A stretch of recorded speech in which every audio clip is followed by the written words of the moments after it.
बिस्मिल्लाहिर्रहमानिर्रहीम। अस्सलाम वालेकुम viewers and welcome back to our channel study of studies. दोस्तों, पिछली वीडियो में हमने सब्जेक्ट, वर्ब और ऑब्जेक्ट के बारे में तफसील से पढ़ा है। आज हम बात करेंगे ऑब्जेक्ट के दो टाइप के हवाले से, यानी डायरेक्ट ऑब्जेक्ट और इनडायरेक्ट ऑब्जेक्ट, और जानेंगे कि what is the difference between direct and indirect object and how to identify in a sentence these both objects. So let's go through the definition of the direct object. So a direct object is a noun, pronoun or noun phrase that directly receive the action of a verb. दोस्तों, direct object जो है एक ऐसा noun होता है या pronoun भी हो सकता है या एक नाउन फ्रेज भी हो सकता है जो एक वर्ब के एक्शन को डायरेक्टली रिसीव करे। It tells us what or whom the action affect. अब ये हमें मज़ीद बताता है कि ये एक्शन कौन रिसीव कर रहा है या वो क्या चीज़ है जो रिसीवर ऑफ द एक्शन है। तो आइए चलते हैं अपने कुछ एग्जांपल्स की तरफ।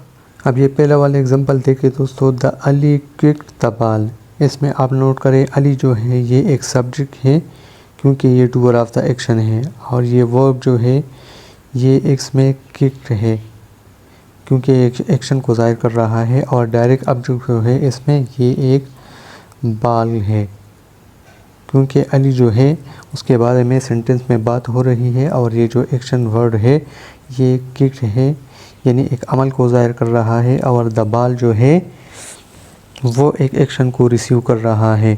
क्यों? तो इसलिए ये द बाल एक डायरेक्ट ऑब्जेक्ट है क्योंकि डायरेक्टली उसके बारे में बात हो रही है, और सब्जेक्ट का जो एक्शन है वो डायरेक्टली रिसीव कर रहा है, तो इसलिए ये डायरेक्ट ऑब्जेक्ट कहलाता है। इसी तरह ये दूसरा एग्जांपल देखे दोस्तों, सारा इज़ रीडिंग अ नावल। सारा जो है एक नावल पढ़ रही है। अब इसमें सारा जो है ये एक सब्जेक्ट है, वर्ब जो है इसमें रीडिंग है, और डायरेक्ट ऑब्जेक्ट इसमें एक नावल है। इस तरह तीसरा वाला एग्जांपल देखे दोस्तों, the teacher praised the student. इसमें टीचर जो है ये सब्जेक्ट है, प्रेज जो है ये एक एक्शन वर्ब है यानी मेन वर्ब, और डायरेक्ट ऑब्जेक्ट जो है इसमें द स्टूडेंट्स हैं।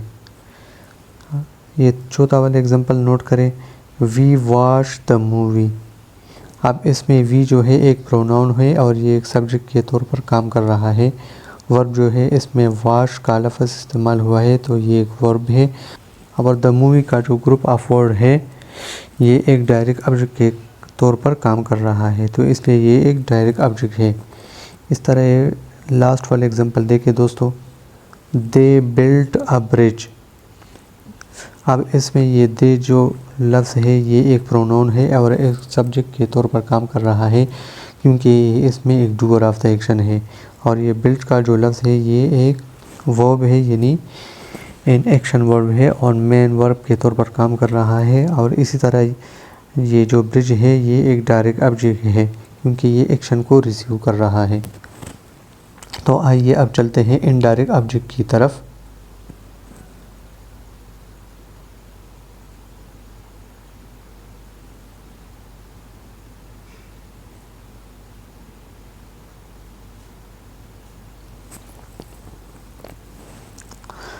So an indirect object is a noun, pronoun or noun phrase that receives the direct object.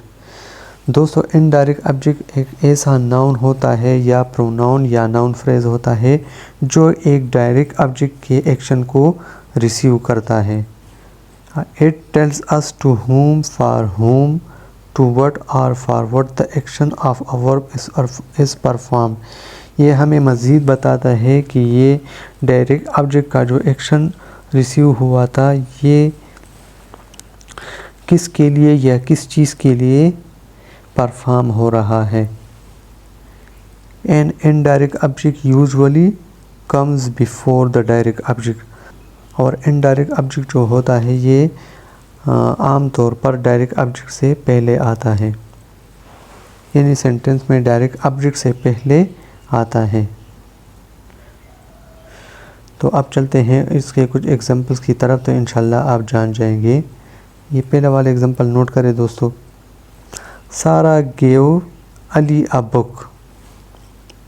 सारा गिव्स अली अ बुक। अब इसमें सारा जो है ये एक सब्जेक्ट है, क्योंकि ये एक डूअर ऑफ द एक्शन है और सारा के बारे में बात हो रही है, तो ये तो दोस्तों एक सब्जेक्ट बन गया। और इसमें जो मेन वर्ब यानी एक्शन वर्ब है तो वो क्या है, गिव, क्योंकि ये एक्शन को ज़ाहिर कर रहा है।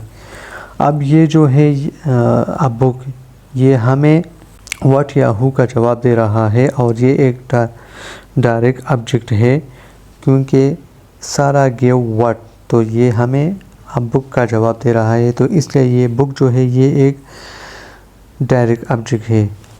और अली का जो लफ्ज़ इस्तेमाल हुआ है ये हमें डायरेक्ट एक्शन के बारे में मज़ीद बता रहा है कि ये बुक जो है ये किस के लिए या किस चीज़ के लिए दिया गया। तो अब ये किसके लिए दिया गया, ये अली के लिए दिया गया, तो ये डायरेक्ट ऑब्जेक्ट के बारे में मज़ीद बात कर रहा है, इसलिए ये अली जो है ये इनडायरेक्ट ऑब्जेक्ट है। इस तरह ये दूसरा वाला एग्जांपल देखिए दोस्तों। The teacher showed the class the experiment. अब इसमें द टीचर जो है ये एक सब्जेक्ट है, शो का जो लफ्ज़ है ये इसमें एक मेन वर्ब है और ये एक्शन को ज़ाहिर कर रहा है। और द एक्सपेरिमेंट जो है ये इसमें डायरेक्ट ऑब्जेक्ट है, जबकि द क्लास जो है इसमें एक इनडायरेक्ट ऑब्जेक्ट है। इस तरह तीसरा वाला एग्जांपल देखिए दोस्तों। My father bot me a bicycle. अब इसमें नोट करें माई फादर जो है ये एक सब्जेक्ट के तौर पर काम कर रहा है और बॉट का जो लफ्ज़ इस्तेमाल हुआ है ये एक मेन वर्ब है और ये एक एक्शन को ज़ाहिर कर रहा है। और इसमें जो बाईसाइकिल है, अब बाईसाइकिल ये एक डायरेक्ट ऑब्जेक्ट है, क्योंकि ये हमें वर्ब के बाद व्हाट का जवाब दे रहा है कि माई फादर बॉट व्हाट, तो आंसर में हमें क्या मिल रहा है, अ बाईसाइकिल, तो ये एक डायरेक्ट ऑब्जेक्ट है। और ये जो मी का लफ्ज़ इस्तेमाल हुआ है ये प्रोनाउन जो है मी वाला, तो ये एक इनडायरेक्ट ऑब्जेक्ट है, क्योंकि ये बाईसाइकिल यानी डायरेक्ट ऑब्जेक्ट के बारे में मज़ीद बता रहा है कि a bicycle is bought for whom, तो ये किसके लिए ख़रीदा गया, तो जवाब में हमें मिल रहा है फॉर मी, तो ये एक इनडायरेक्ट ऑब्जेक्ट है। इस तरह चौथा वाला एग्जांपल देखें दोस्तों। She sent her friend a letter. तो इसमें शी का जो लफ्ज़ है ये एक सब्जेक्ट है, सेंट इसमें एक मेन वर्ब यानी एक्शन वर्ब के तौर पर इस्तेमाल हुआ है और अ लेटर जो है ये इसमें एक डायरेक्ट ऑब्जेक्ट है, जबकि हर फ्रेंड जो है इसमें एक इनडायरेक्ट ऑब्जेक्ट है, क्योंकि शी सेंट व्हाट, तो हमें जवाब में मिल रहा है अ लेटर, तो ये व्हाट का जो हमें जवाब मिला है तो इसलिए ये लेटर जो है ये एक डायरेक्ट ऑब्जेक्ट है। और अ लेटर के बारे में मज़ीद बार हो रही है कि ये किस के लिए है या किस चीज़ के लिए है, तो वो क्या है, वो हर फ्रेंड के बारे में बात हो रही है, तो इसलिए हर फ्रेंड जो है ये इनडायरेक्ट ऑब्जेक्ट है। अब ये लास्ट वाले एग्जांपल देखे दोस्तों। We offered the guest tea. अब इसमें जो वी का लफ्ज़ इस्तेमाल हुआ है ये एक प्रोनाउन है और ये एक सब्जेक्ट के तौर पर काम कर रहा है। ऑफ़र का जो वर्ड है ये एक मेन वर्ब है और एक्शन को ज़ाहिर कर रहा है। और इसमें जो टी है, टी का लफ्ज़ इस्तेमाल हुआ है ये एक डायरेक्ट ऑब्जेक्ट है, जबकि द गेस्ट जो है इसमें इनडायरेक्ट ऑब्जेक्ट है, क्योंकि वी ऑफर्ड व्हाट, तो हमें जवाब में मिल रहा है टी, तो जब भी हमें व्हाट या हु का जवाब आफ्टर द वर्ब मिलता है तो वो एक डायरेक्ट ऑब्जेक्ट कहलाता है, जबकि द गेस्ट जो है वो एक इनडायरेक्ट ऑब्जेक्ट है, क्योंकि ये डायरेक्ट ऑब्जेक्ट के बारे में मज़ीद बता रहा है कि the tea is offered to whom, तो जवाब में हमें क्या मिल रहा है, द गेस्ट, तो इसलिए ये इनडायरेक्ट ऑब्जेक्ट है। सो डियर व्यूवर्स, अगर वीडियो आपको अच्छी और इन्फॉर्मेटिव लगे तो लाइक करें और शेयर ज़रूर करें और चैनल को सब्सक्राइब भी करें। आज के लिए इतना ही। अल्लाह हाफिज़।